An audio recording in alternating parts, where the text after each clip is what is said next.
मंडळी, लठ्ठपणा ही एक अशी स्थिती आहे जी बहुतेक लोक आजार मानतच नाहीत बघा. पण आयुर्वेदात स्पष्टपणे लठ्ठपणा हा एक आजार आहे असं निसंदिग्धपणे सांगितलं आहे. आयुर्वेदात याला स्थौल्यरोग असेही म्हणतात. म्हणजे शरीरात जास्त चरबी जमा होते, शरीर प्रमाणापेक्षा जास्त लठ्ठ किंवा चरबीयुक्त होत जातं, उंची वजनाचा जो इंडेक्स असतो तो बिघडतो. पण लठ्ठपणा एकटा आला असता तर ठीक आहे हो, पण तो त्याच्यासोबत त्याचे अनेक मित्रही घेऊन येतो, बरोबर घेऊन येत असतो. याचा अर्थ असा की लठ्ठपणासोबतच अनेक आजारही बरोबर येत असतात. म्हणूनच तुम्ही जर लवकर सावध झालात तर तुम्ही त्या सर्व आजारांपासून दूर राहू शकता. बरेच लोक असे म्हणताना आपण पाहतो की आम्ही जास्त खात नाही, व्यायामही करतो, तरीही आमचं वजन वाढतंय हो.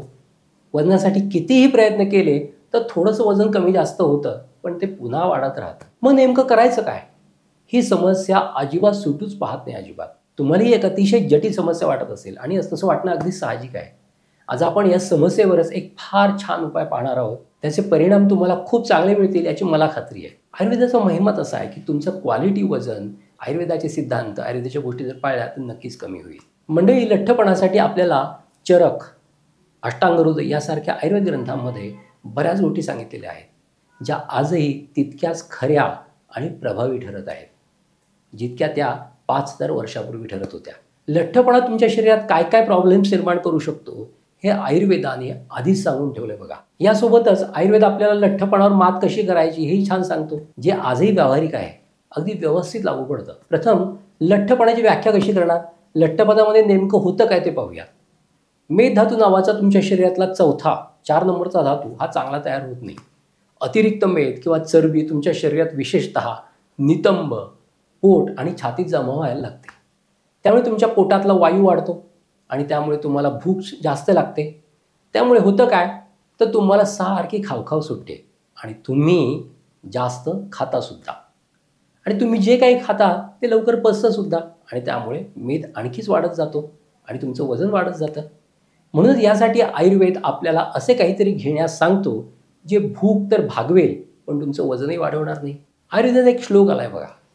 विकारान दारुणान कृत्वा नाशयंत्याशु जीवितम. याचा अर्थ काय? तर वाढत्या लठ्ठपणामुळे गंभीर विकार निर्माण होतात आणि व्यक्तीचं जीवनही नष्ट होऊ शकतं. याबरोबरच लठ्ठपणामुळे तुमची लैंगिक शक्ती कमी होते, शरीर दुर्बळ होतं, जास्त घाम येऊन शरीराला दुर्गंधी येते, खूप भूक आणि तहान लागते. याबरोबरच लोक लठ्ठपणामुळे इतर अनेक आजारांनी सुद्धा ग्रस्त असल्याचं आजकाल दिसून येत आहे. ते म्हणजे काय? LDL, VLDL आणि ट्रायग्लिसराईड सारख्या त्रासदायक कोलेस्टेरॉलमध्ये वाढ होती बघा. रक्तदाब, मधुमेह, हृदयरोग, कर्करोग म्हणजे कॅन्सर, संधिवात असे अनेक आजार वाढत्या लठ्ठपणामुळेच होऊ शकतात. म्हणूनच मी म्हणतो की लठ्ठपणा वाढू नये म्हणून सावधगिरी बाळगणं खूप महत्त्वाचं आहे. पण हा लठ्ठपणा नेमका कशामुळे होतो, कशामुळे लठ्ठपणा वाढतो हे महत्त्वाचं आहे. ते आपण आधी माहिती करून घेऊ. तशी लठ्ठपणाची बघितलं तर अनेक कारणं आहेत आणि जर तुम्हाला ही कारणं माहीत असतील तर तुम्ही तुमचं वजन खूप छान कमी करू शकता, अगदी डोळसपणे कमी करू शकता. या कारणांपैकी आजकाल खूप कॉमन असलेलं आणि फार महत्त्वाचं कारण म्हणजे तुमची बैठी जीवनशैली, ज्याला आपण सिडेंटरी लाईफस्टाईल म्हणतो. जर तुम्हाला कोणतीही चिंता नसेल, दुःख नसेल, तुमचं जीवन आरामात चाललेलं असेल, सगळीकडे अगदी आनंदी आनंद असेल, तर अशा परिस्थितीमध्ये तुमच्या शरीरात कॉर्टिसॉल नावाचा हार्मोन ड्रॉप होतं आणि तुम्हाला मस्त भूक लागायला लागते. बघा, आनंदामध्ये भूक छान लागते की नाही, तसंच आहे. आणि ज्यामुळे तुम्हाला अन्नाची इच्छा जास्त होते, तुम्हाला वेगवेगळ्या प्रकारचे पदार्थ खावेसे वाटतात आणि तुम्ही ते सर्व पदार्थ खाताही. आणि या जोडीला अध्यशन म्हणजे तुम्ही वारंवार खात राहता, अत्यशन म्हणजे तुम्ही खूप जास्त खात राहता, ज्यामुळे तुमच्या शरीरातल्या कॅलरीज या बर्नच होत नाही, तशाच पडून राहतात शरीरामध्ये आणि त्याचं रूपांतर मेदामध्ये होतं. मेटाबॉलिझम बिघडतं, फॅट मेटाबॉलिझम बिघडतं, मग शरीरात न पचलेली चरबी जमा होऊ लागते आणि तुमचं वजन वाढू लागतं.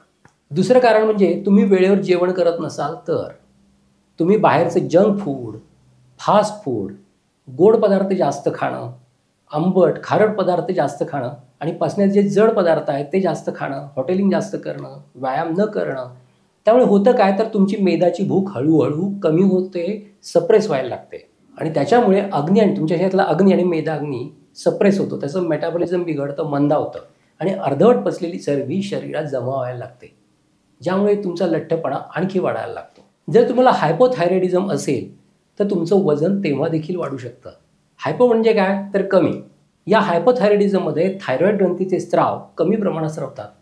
हायपोथायरॉइडिझम हा आजार नसला तरी कमी स्रावांमुळे फॅट मेटाबॉलिझम विस्कळीत होतं, गडबड होते त्याच्यामध्ये आणि वजन वाढू लागतं. तुम्ही जे काही खाता त्याचा अर्धवट पचलेला पदार्थ, ज्याला आपण आम असं म्हणतो, तो तयार होतो, जो नंतर चरबीमध्ये रूपांतरित व्हायला लागतो आणि तुमचं वजन वाढतं. तुमचा हायपोथायरॉइडिझम अनुवंशिक असण्याची शक्यताही नाकारता येत नाही, असू शकतो तो.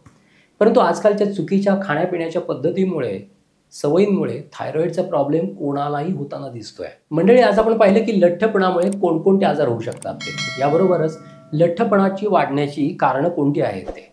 पुढील भागात आपण आयुर्वेदाद्वारे क्वालिटी वजन कसं कमी करायचं ते पाहणार आहोत. तर आता इथेच तुमची रजा घेतो. पुन्हा भेटूयात दुसऱ्या भागामध्ये. क्वालिटी वजन कसं कमी करायचं तर दुसरा भाग नक्की पहा. तोपर्यंत मस्त राहा, स्वस्थ राहा आणि आनंदी राहा. धन्यवाद.